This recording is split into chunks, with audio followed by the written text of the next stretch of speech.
How to see deleted messages on Messenger. So if you want to see deleted messages on your Messenger, then what you need to do is first you need to open up your Messenger application. After that, go with the menu which is on the bottom right. From the menu, you need to tap on Archive, and here you may have your deleted messages.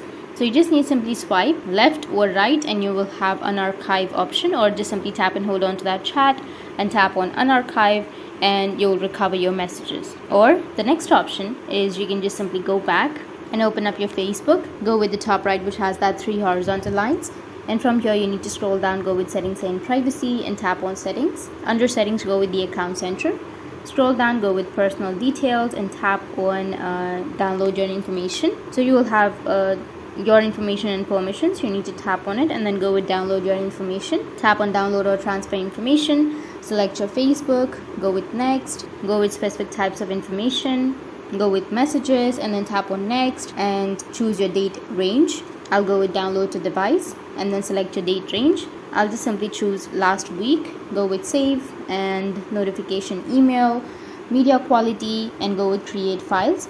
And once your files are ready to download, you will receive an email from Facebook and you'll be able to download your files. So that's how you can see deleted messages on your Messenger, and if you have any questions, feel free to comment below.